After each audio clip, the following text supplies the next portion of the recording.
Hello, everybody. Hello, hello, everybody. Good evening, good evening, good evening.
All right, when you come in, say hello, hello, hello, hello, hello.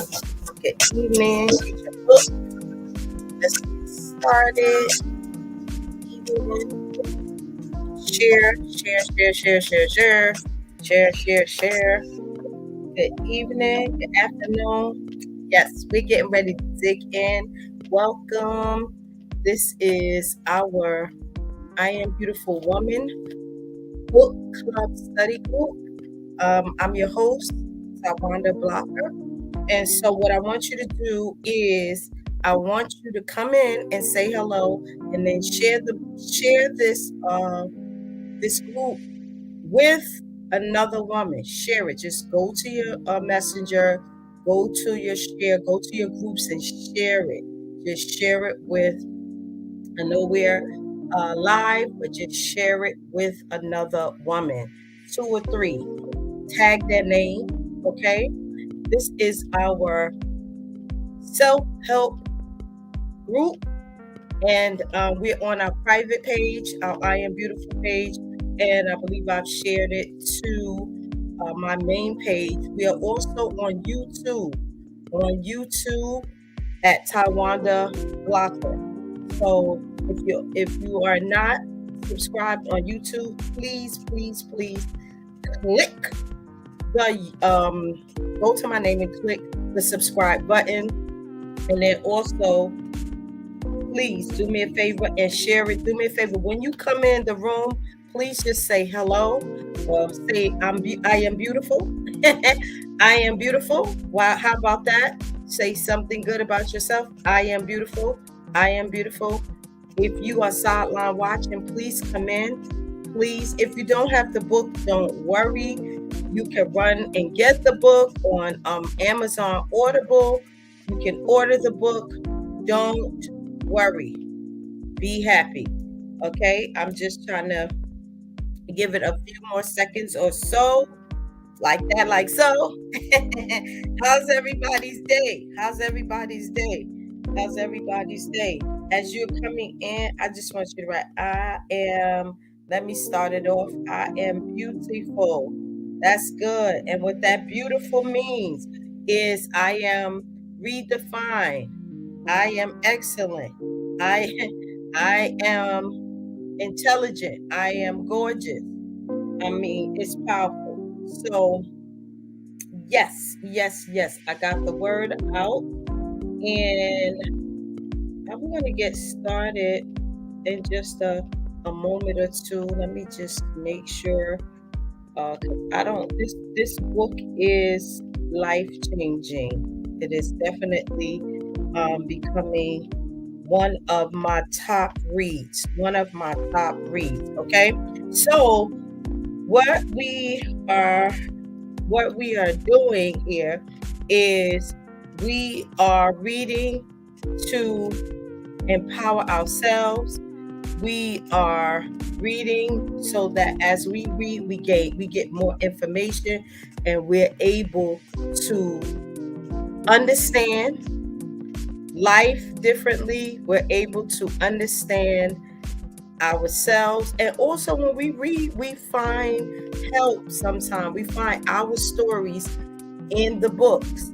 We find our life stories in the books, and it gives us answers, and and that's good, and it gives us a lot of help. So normally, good. Hey, normally, I close the door to these book clubs, but we are resetting. So I wanted to invite you all in. And this is our study group. So I come on live on our book club study group. If you're just coming in to the room, please just write it in the chat so we'll know that you're here. I am beautiful. I am beautiful. On Once we finish this book, which will probably be next week or the first Thursday in August, we will come together in the Zoom room and we will discuss the book. So right now it's me going through the book, but we will come together and we will discuss the book together. Okay. So that's powerful.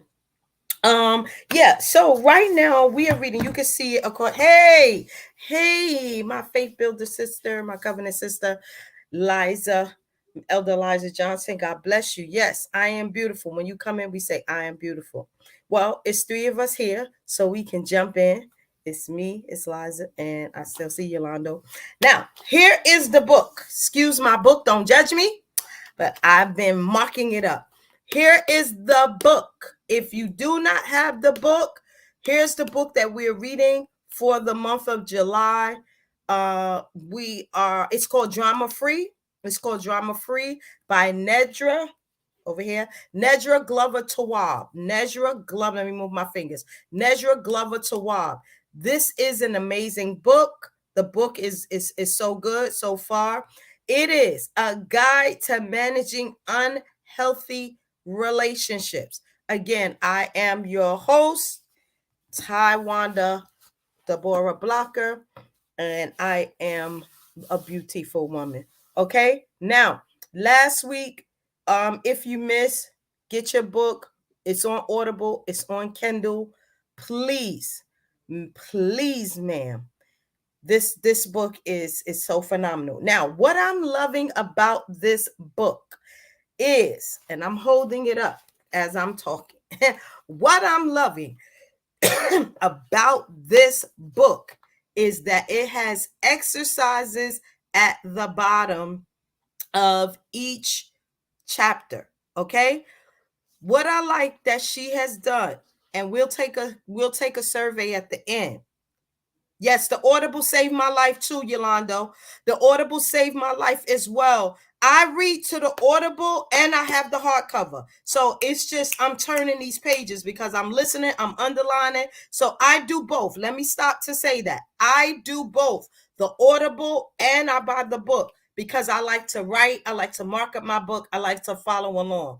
I'm a teacher by nature, a preacher by and a counselor by profession. So I just love the turn of the pages, and I love to doodle, and I'm a doodler, as they would call it, and I love to mark it up. So if you're like me, rock out. If you like the Audible, rock out. But remember to do, we're going to remember to do the exercises, okay? Because she has an exercise. This is a self-help book, and it is amazing. Now, let's go for the sake of time.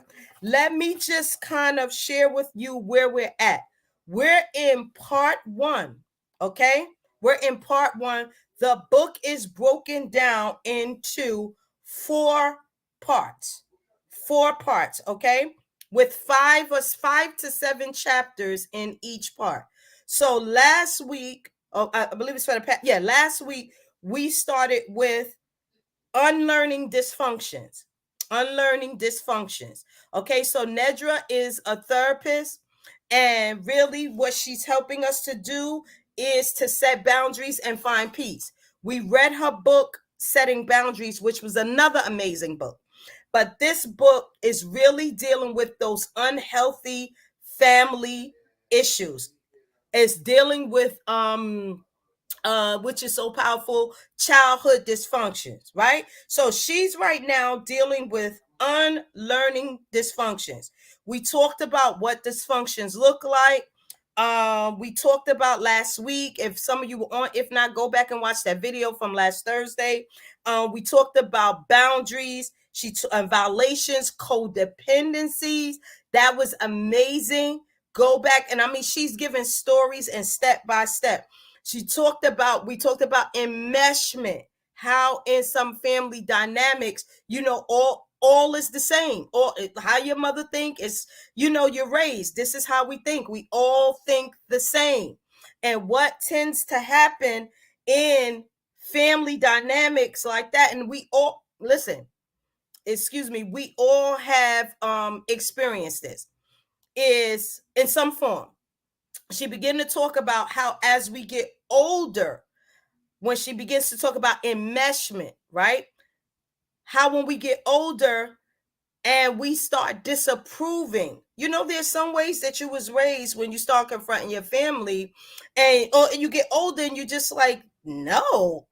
It's like if your mother said, this is how we wash the dishes, this is how we fold the clothes, this is how we make our bed. And then when you get older, things start like, why that doesn't make sense, or why do we have to do it all the same? And she goes in really deep in chapter, let me see if I can give you a little bit of chapter 3, because I don't want to mess up our time. She really starts to go in deep about enmeshment.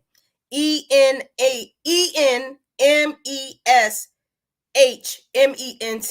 And so this is all under understanding dysfunctions, understanding how we are, made up in our family dynamics, why we do some of the things that we do, right?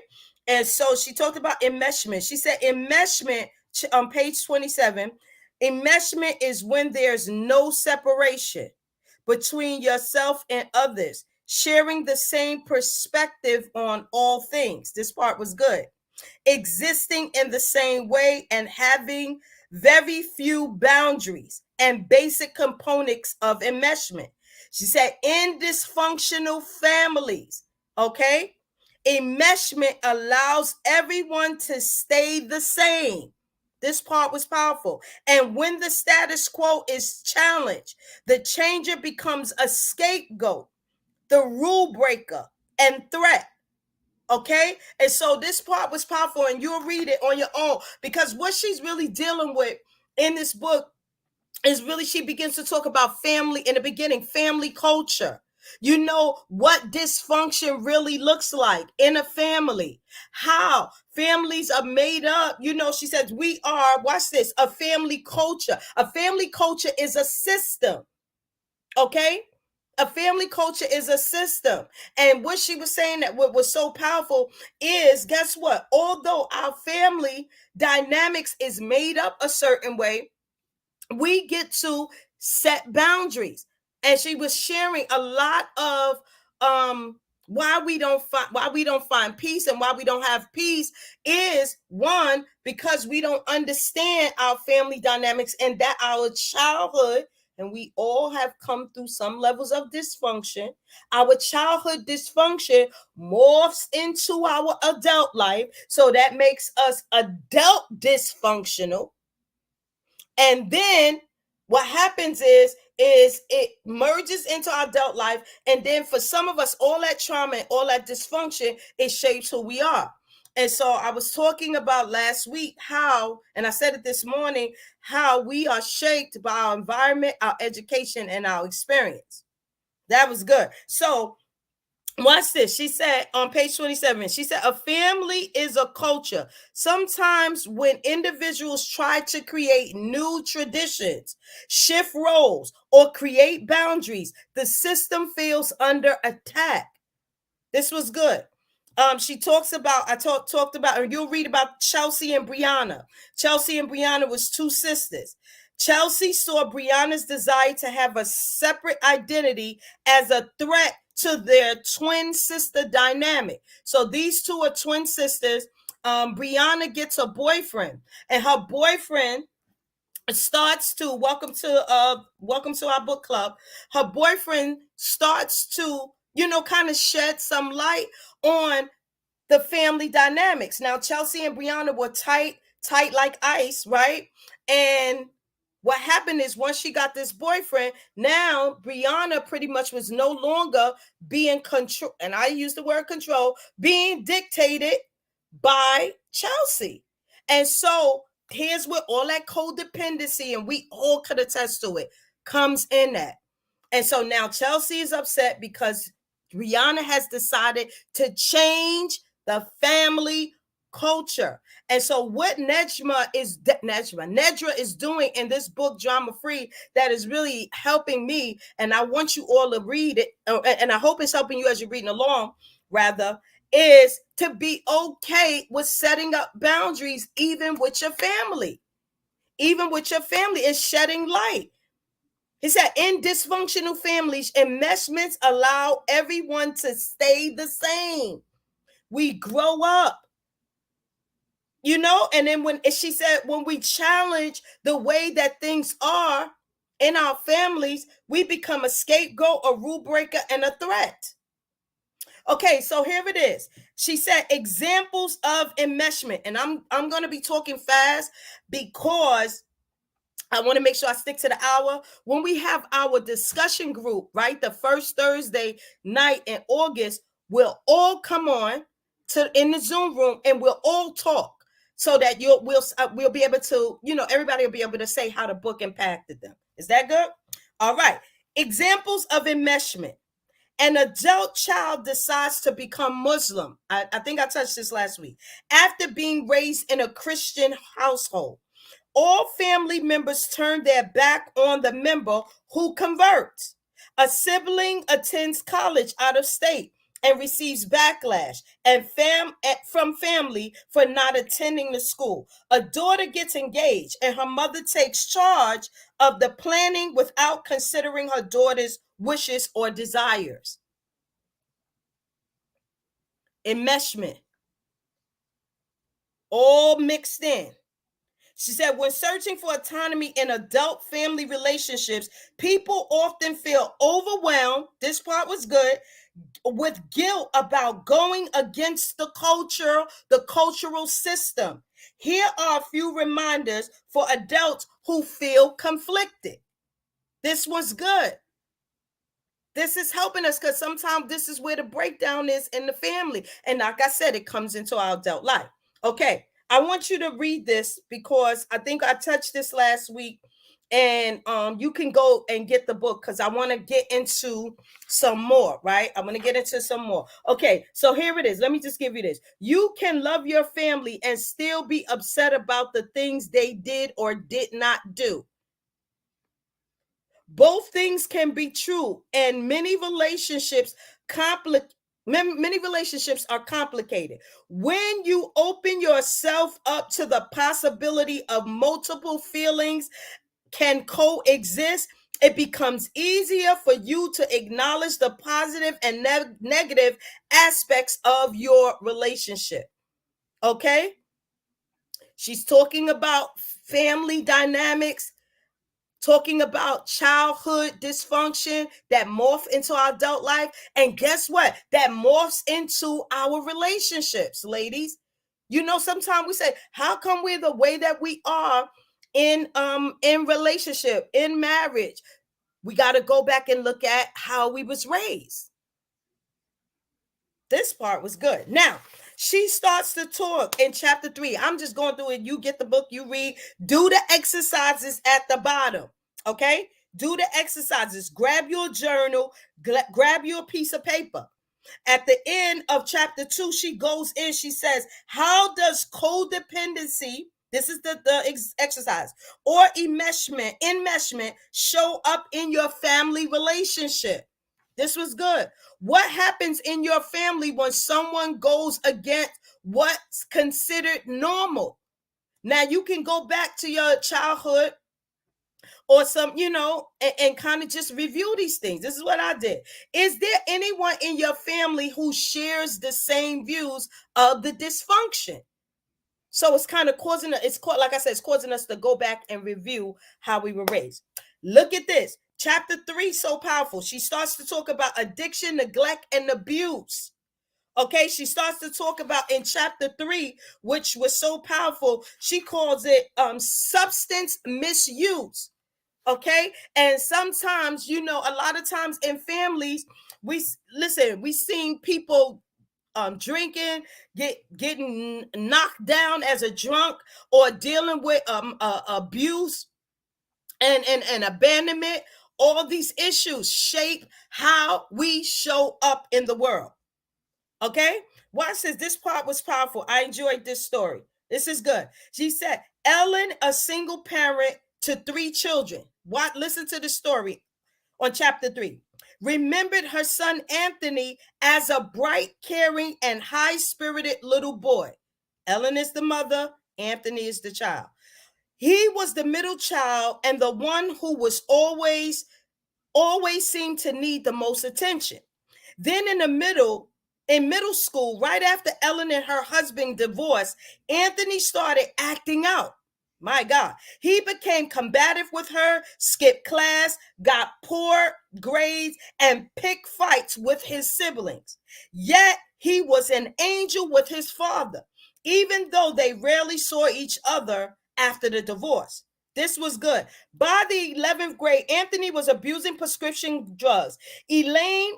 Ellen rather, blamed herself because she felt she should have gotten him help after the divorce.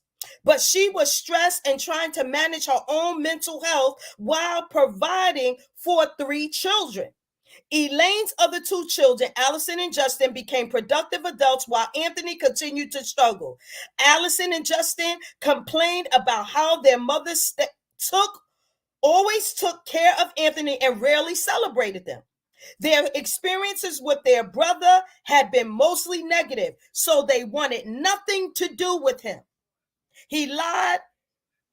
He lied. He instigated arguments. He stole from them. They were teenagers, and most of all, when they were teenagers, and most of all, caused their mother a lot of stress. Ellen often helped Anthony paying his rent, and she checked on him consistently to fix his problems. She wasn't there for Allison and Justin in the same way because she felt they didn't need her. She dreamed of retiring after 25 years at her job, but the money lost on Anthony made her unsure if she'd be able to live how she planned. Meanwhile, Anthony wasn't at all helpful. He said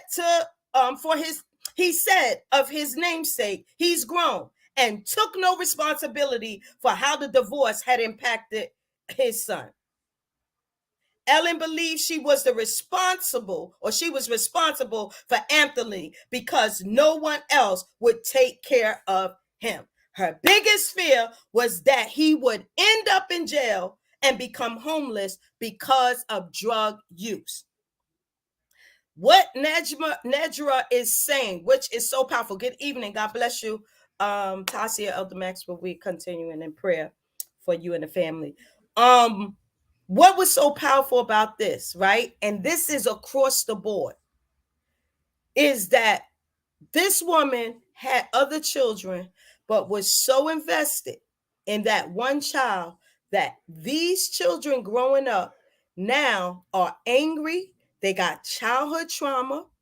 They felt neglected. Watch what they said. They felt neglected. They did not feel protected. They constantly complained to Ellen about how Anthony was acting and how she was giving him all the attention. And because she constantly blamed herself, this was so good. Please get this book. The other children suffered. And they grew up with that dysfunction. This part was powerful. She said, we cannot save people from themselves. Guilt can lead parents to do more than they are responsible, guilt can lead parents to do more than they reasonably and appropriately can. She said the narrative they tell themselves is, if I had blank, this wouldn't have happened. If I hadn't got a divorce, this wouldn't have happened. If, I didn't go through this in my childhood, that wouldn't have happened. And so she's just going in this chapter 3, talking about neglect, talking about abuse. So powerful. She talks about addiction. She talks about how addiction can is really the inability, right? This is powerful because a lot of people, we don't realize, a lot of people have grown up and just accepted that, granddaddy's drunk, alcohol was an alcoholic, grandma was an alcoholic, and mommy was an alcoholic, and we just lived through that. That's dysfunction. That's dysfunction. So what was being said is, listen, Anthony had a disease. But what she was saying was so powerful. But why should everybody else suffer? Whew. Because of one person. Because one person had an issue. And the kids would, like many of us were saying, listen, I don't want to, why is this happening? And then the parents is ignoring. So she was really going in, and she talked about chapter 3 talked about substance misuse. She talked about drug and alcohol issues in the family and how it might look. This part was powerful on page 35. You guys will read it because it was pretty lengthy. And she talked about the inability to take care of the household needs. She talked about consequences in the daily family routine. I mean, it was powerful. She talked about damaged relationships, constant physical toll that this addiction, whether it's to prescription drugs, alcohol, the neglect of it. I mean, it was powerful. She talked about common relationship issues that children of addicts experience in adulthood. Listen to this. This part was powerful. Questioning drinking or substance use habits, even when they're normal. Okay, look how it translates over into our adult life. If you're just chiming in, welcome, ladies, to I Am Beautiful Woman Book Club. This is a little study group on the book Drama Free by Nedra Glover Tawwab. We're getting healed from the inside out, and we're talking about this thing called addiction.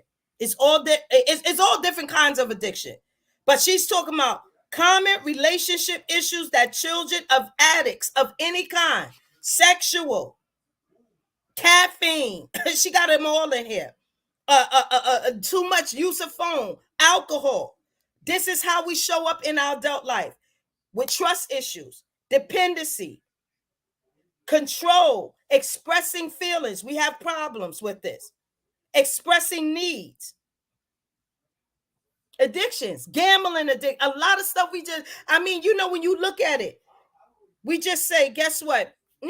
So what? Daddy went down and gambled up. I had somebody that I know that, grew up and their father was like, will gamble up the rent money, the mortgage money, and everything. That's trauma. That's childhood trauma. Shopping addiction. She goes in. Please read this. Some people had parents that didn't know how to budget. They moved from pillar to post because they was addicted to gambling. They would take their money and just gamble it up. That's trauma.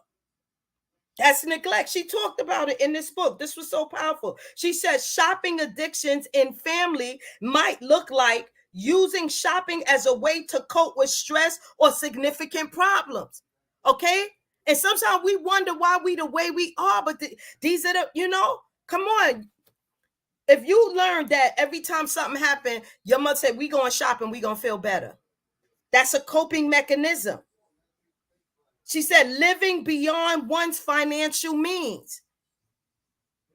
That's what that gambling. It's an addiction. Overspending as a way to cover feelings of guilt and financial problems. Wow, this thing was so powerful. Read this, please. This is so excellent. Okay, let's just look at this is powerful. She starts to talk about emotionally immature parents. She starts to talk about this in chapter 3, right? And she starts to talk about how sometimes just because our parents right, may be of a certain age, say they 70, 80 years old, however old your parent is, we put them in that space. But you can be dealing with somebody who is older in age and guess what? Emotionally immature. And so this part was powerful. This part was so powerful. She said, in dysfunctional families, you're mature for your age often means this. You know how to stay out of the way, right? You'll understand what she's saying. You'll help the adults figure their way through crisis. You're an emotional confidant for an adult. So she's talking about at this point those children who kind of got to fill in for their parents because they're addict, whether it's gambling, whether it's alcohol, whether it's drugs. They always say, "Come on, you're the oldest. You operate as an older child. Some kids become their parents' confidant. Come on, you take it on adult duties. This is dysfunctional. You make more sense than other people around you. Dysfunctional. As a young child, some of these shoes we wasn't supposed to fill, and that's why we showing up as adults broken. So she's explaining dysfunctional to us. All right, this part was powerful, and then I'm just gonna move on real quick. Signs of emotional immature parents. You feel lonely when you're with them. The relationship is one-sided. It's all about them. Now, this is no disrespect to nobody's parents. It's just helping us. That's why we reading this book, so we'll know why we the way we are sometimes. They relate in a superficial way. They blame you for issues they cause. They have highly emotional reactions. They avoid vulnerability. They don't respect boundaries. They expect you to guess how they feel. And you know what? A lot of that, right? So some people, if you've ever raised if you go back, some people have raised their children in the house with their mother, right? And sometimes what happens is the boundary lines get crossed, because if you raising little boom shika in the house and you in the same house with your mom, your childhood house or wherever, and you calling your mom, after a while little boom shika is going to start calling mom, and then mom is going to always be your mom. I don't care if you get 100 years old, your mother's going to always be your mother. And if y'all live in the same house, it's a likely that they're going to be telling you what to do. And then they're going to be telling you all the things. Some parents are really good at minding their business, but if you all in one space, they're going to be in your business. No, you ain't doing that right. No, they're going to have the ruling hand. And so that's where a lot of boundary lines get crossed. Says they don't respect boundaries. They expect you to guess how they feel. They try to trigger you. They hold you accountable for their feelings. They make their problems seem more significant than yours. Some people grew up with emotionally immature parents. And I'm telling you, this is not only helping us to understand us, but it's also can help you to understand the next person. And I had to say this I was reading this, I was like, wow, because sometimes we like, wow, as old as this person is, they acting like this, they acting like that. Sometimes they're emotionally immature.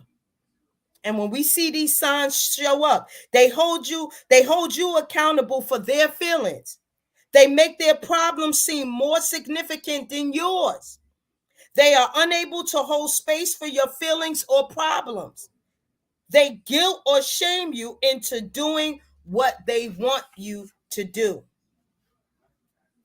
This is so powerful. She goes on and she talks about physical neglect. She talks about abuse in the home and just really begins to delve into, those areas that affect us as children and how it's dysfunction that goes on in the family.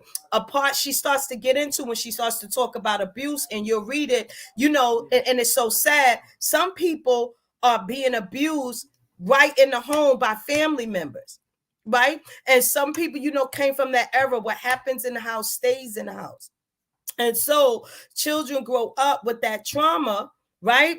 And sometimes parents don't, she was talking about some of the clients she had, don't even separate. They still remain friends with Uncle B Bobble, who then molested all of the little girls in the family, including the mother. And so she starts to talk about that dysfunction and that abuse and that physical abuse, which sets up, what hinders us from sometimes setting up boundaries.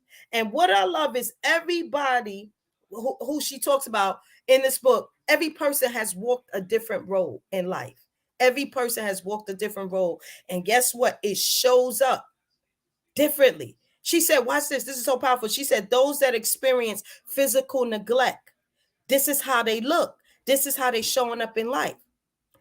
She said physical neglect, meaning not having clothing appropriate for the weather, physical neglect, not having access to electricity, gas and water, physical neglect, not eating consistently, neglect, not having a safe place to live, not having a stable place to live, not having appropriate supervision, not having safety and assurity.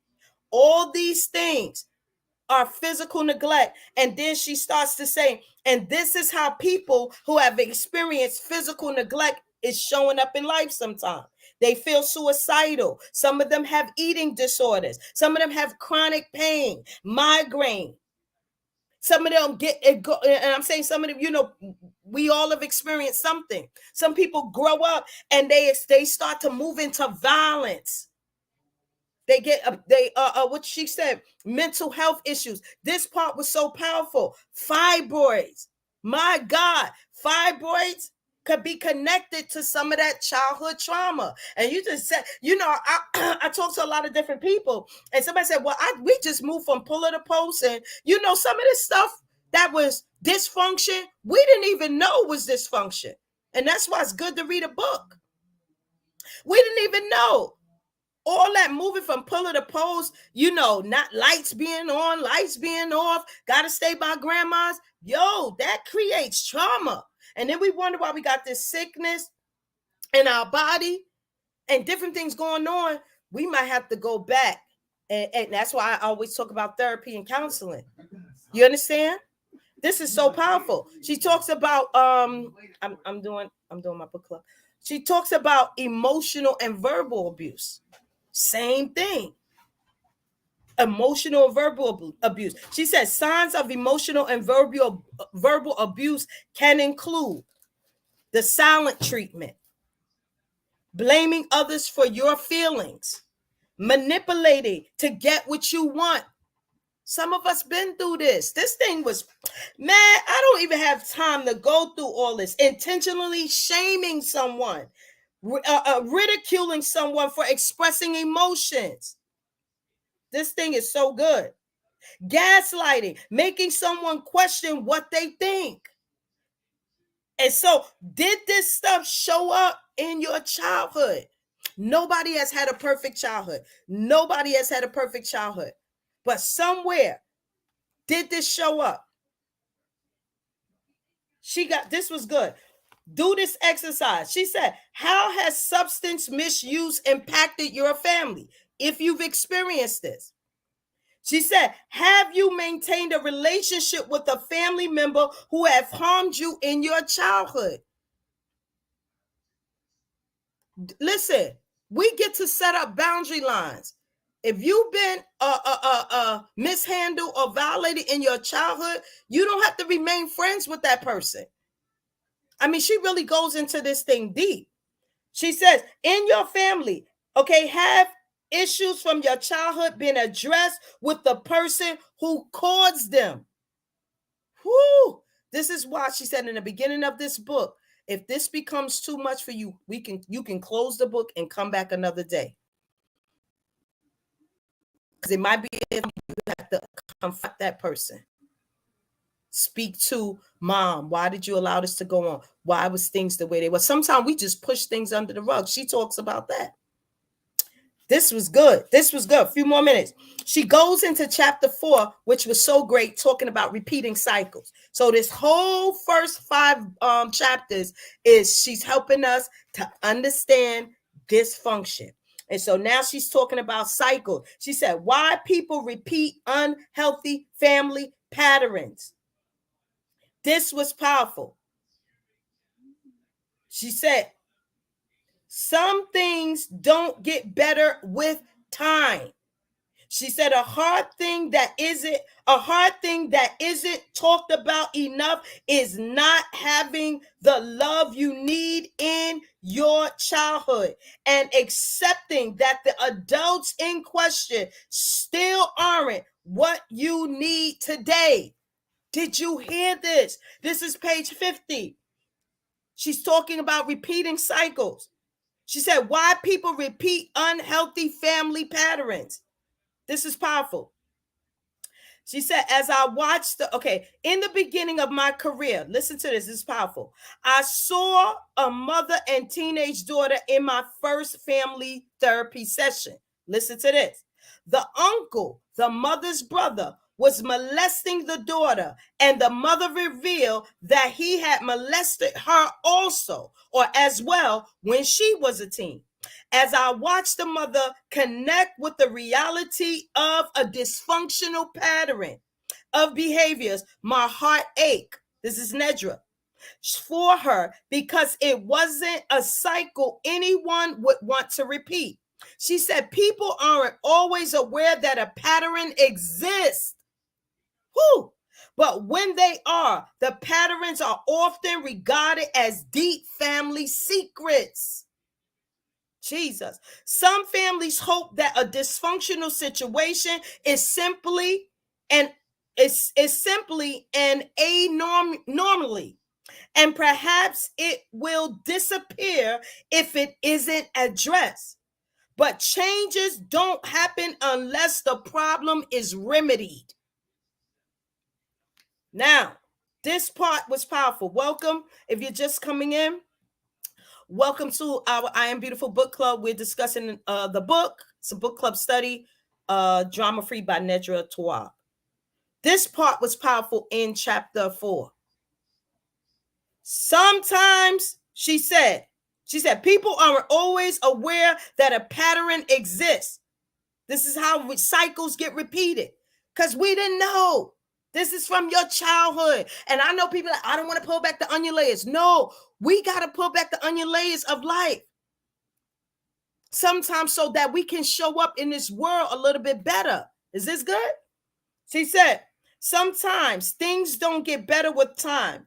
A hard thing that isn't talked about enough is not having the love you needed in your childhood and expecting that adults in question still aren't what you need today.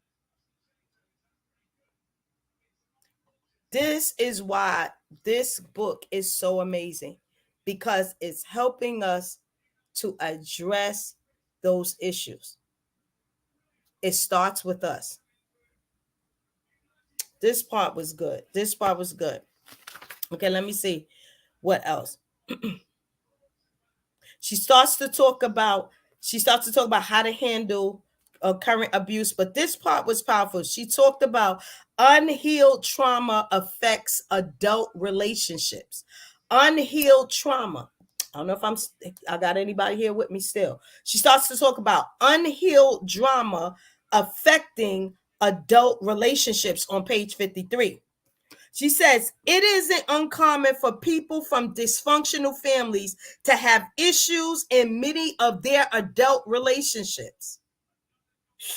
Common issues for people from dysfunctional families include trust issues of self and of others, dependency issues, counterdependency and codependency. And she really gets into this counterdependency and codependency in chapter 4. It's really good. Control issues, unhealed trauma. Then we see some people, they control everything. They got to control it. You go out to eat. We can't just go out to eat for free. Any place, they got to control where we eat. Got to control what we do. Got to control the finances. unhealed trauma, emotional dysfunction called alexithymia. She gets into that. Challenges with expressing needs. Some of this comes from, it's in our adult life, but it's from that unhealed trauma. She starts to talk about trust issues, trusting of self. This was so good. Dependency issues, counterdependency and codependency.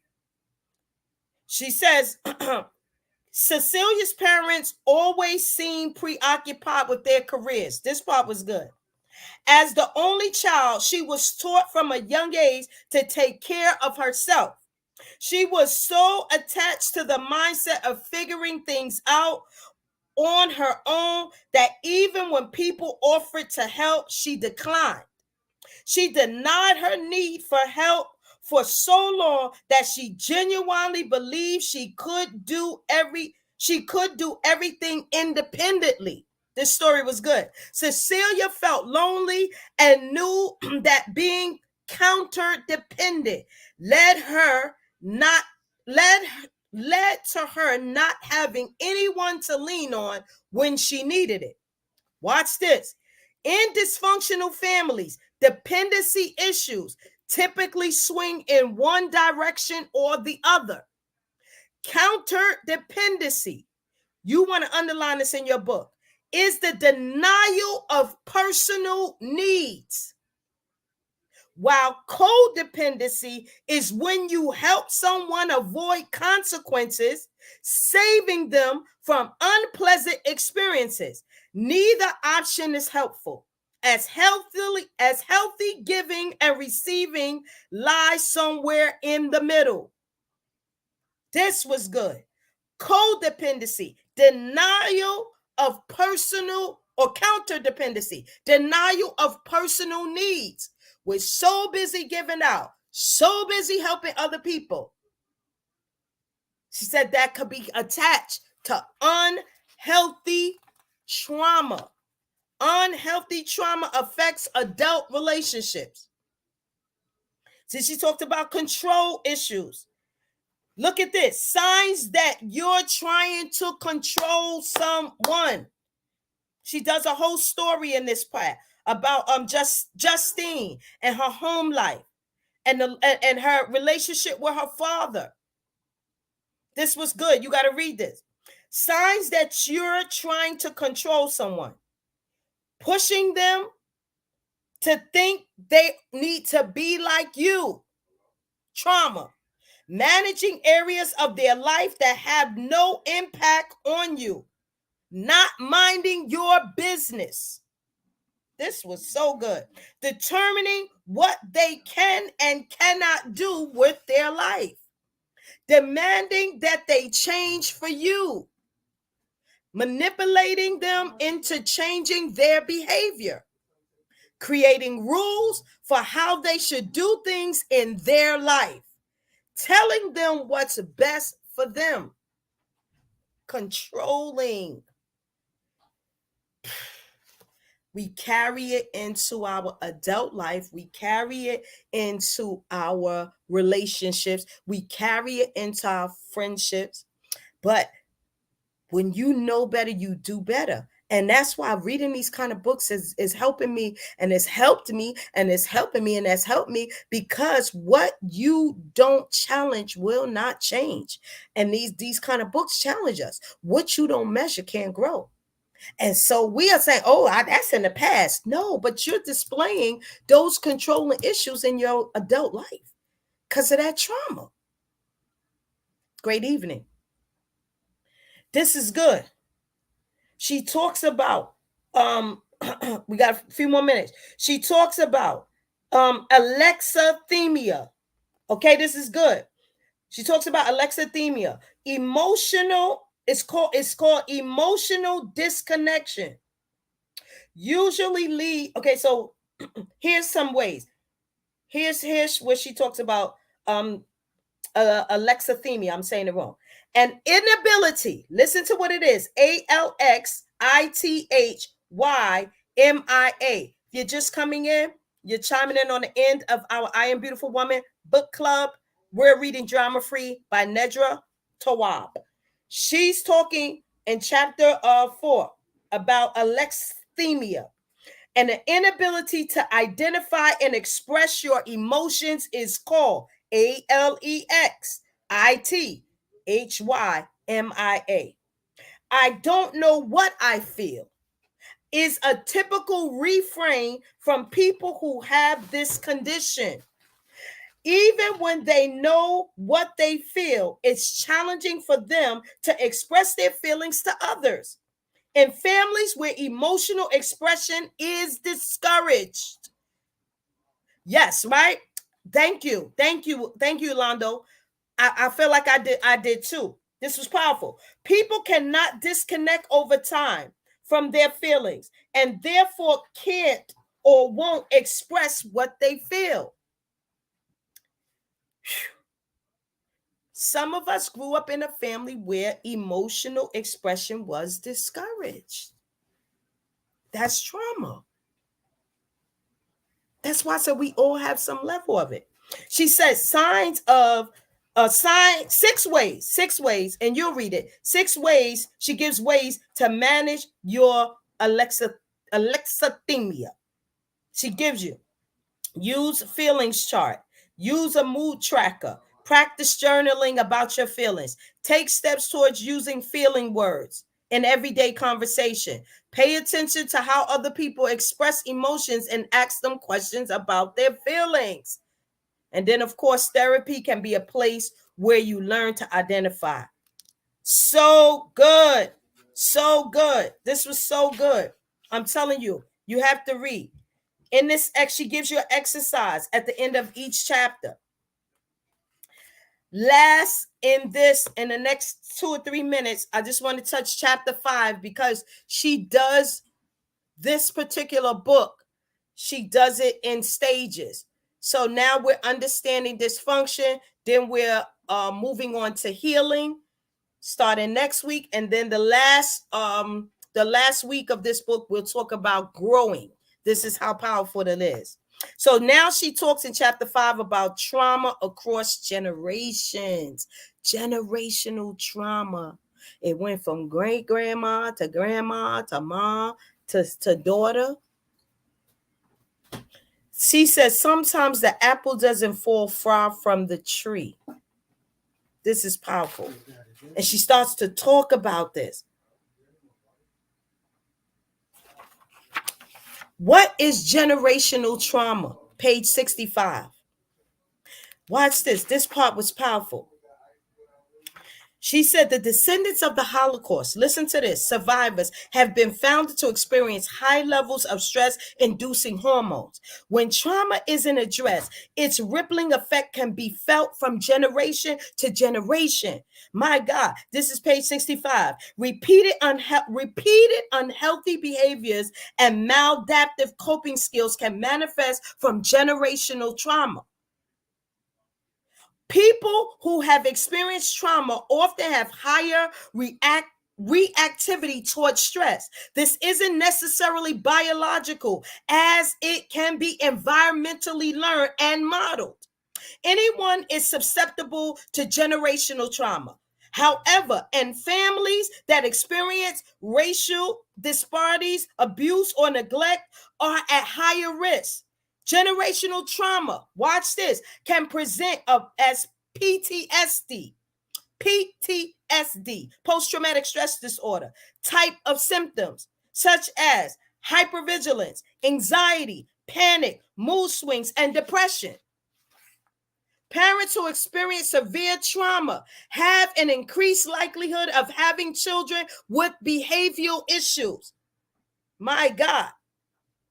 Says situations that can lead to generational trauma, emotional or physical neglect, sexual or physical abuse, being a little adult. You know, they say they're a little adult. That means you're raising yourself. Frequently relocating, growing up with parents who are addicts, not being raised by one or both parents, domestic violence, living in an unsafe neighborhood, financial insecurity, toxic parents. This part was powerful. How trauma can show up in future generations. Substance use issues, risky sexual behaviors, shame, dysfunctional family patterns, domestic violence, unhealthy relationships, self-sabotage, sleep issues, unhealthy boundaries, mentally health issues, codependency, emotional health issues, disordered eating. All of this, repeated cycles, generational trauma. She said common generational trauma, common generational patterns of dysfunction. You'll read it on page 67.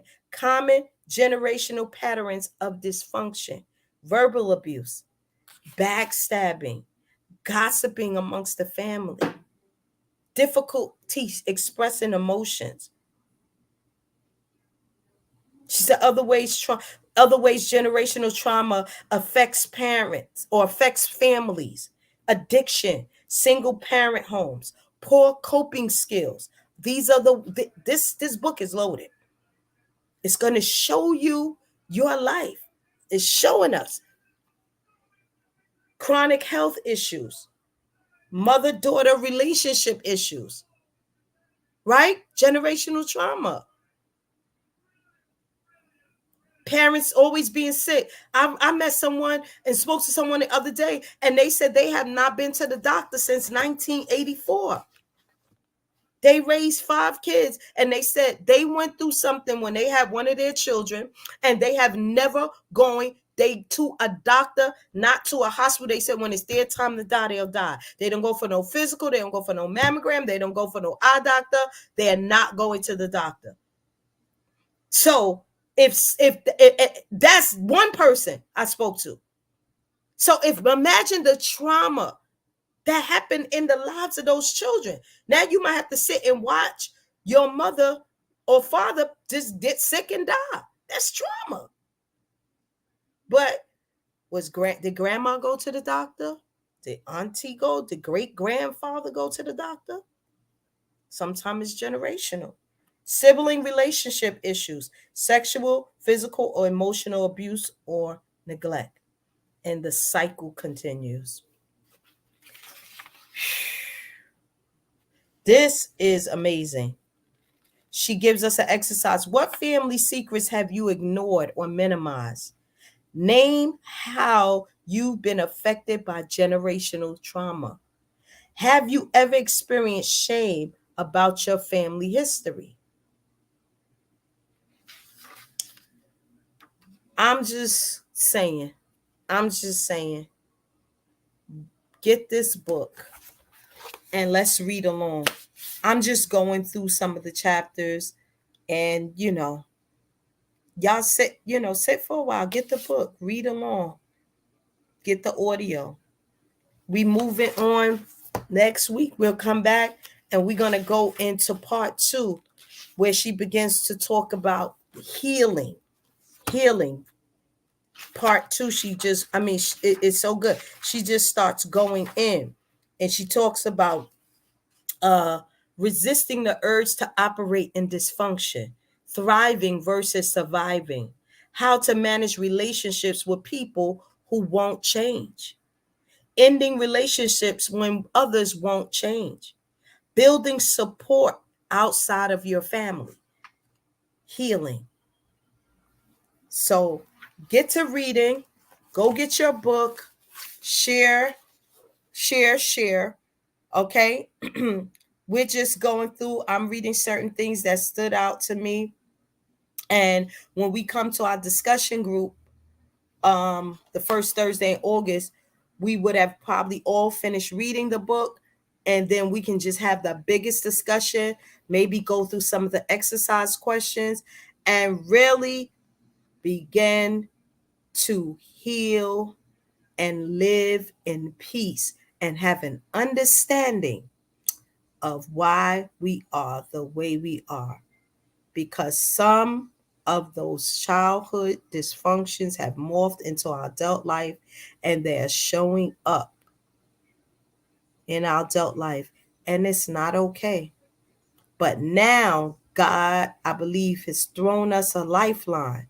And that's why I appreciate and I respect every author who's writing. If you want us to read your book, email me. Email me. If you want us to read your book, send me a book. Send me a book. If it's an ebook, email it to me. Now hope inc@gmail.com. If it's not, just send me the name of your book and send me the book. I'll send you the address. You can send it and I'll read it and I'll decide, But this right here, this is powerful. And I'm excited about it. I hope, let me look at some of the comments. Let me look. I don't know who I got still with me. Some people have to go to work, so they got off and went to bed, which is fine. Grab this book. My friend who's a counselor, I'm a clinical Christian counselor. I specialize in grief and loss and a lot, anger management, marital discord, all those things. So we've had to read in school, and I'm still reading. Good. Oh, thank you, Yolanda. I'm finished. Our time is up.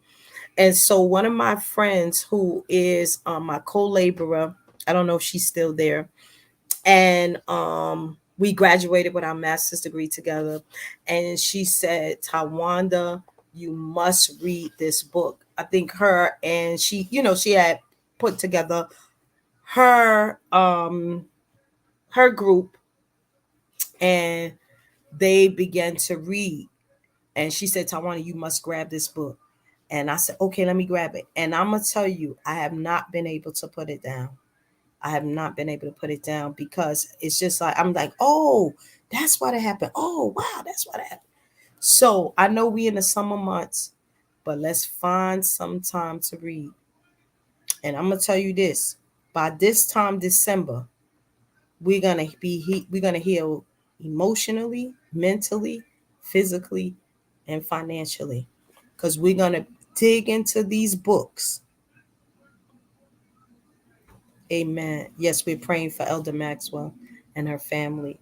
We're going to dig into these books, and we're going to continue to pray for each other. And guess what? It's going to help us to understand us more and our families. Because you're going to start saying, wait, how is grandma? Wait, how is grandpa? Oh, how is Auntie M? Oh, that's why. She even goes on in this book to talk about, and you'll read, right? She starts to talk about how she was with one of her clients, and she was talking to a patient, and she was talking to a client, and a client didn't know why she put sugar in her spaghetti.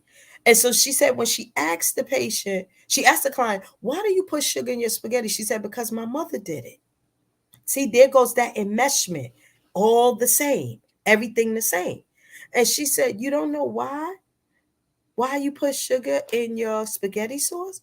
And she said, no, I just do it because my mother did. So she said the client went back and asked her mother why she put sugar in her spaghetti sauce. And she said, because my mother did it. So her mother didn't have an answer. And so Nedra said, she kind of just broke down and said, well, it's because we want to break up the acid. The spaghetti sauce has acid, but that was never explained. There goes that enmeshment. Everything is one and the same. So if I start saying, well, I don't want to put sugar in my spaghetti sauce, I don't even like the way it tastes. As my other siblings, and I'm just using this as an example, gonna say, well, mommy put sugar in her thing. You going against the family. You breaking up the family recipe.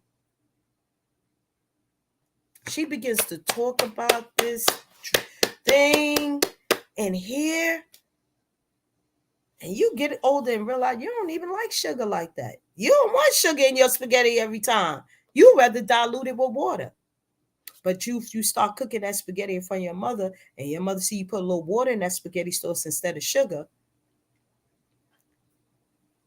What kind? We don't do it like that. Well, Ma, this is how I'm going to do it. So again, I won't cook spaghetti at your house no more because I'm going to put water instead of sugar. Boy, I'm telling you, this thing is good. This is good. All right, time is up. Time is up. All right, get your book. Get your book. It's on audio, it's on Kindle, however you read. And join me back next Thursday at 8 p.m. as we go into part number 3.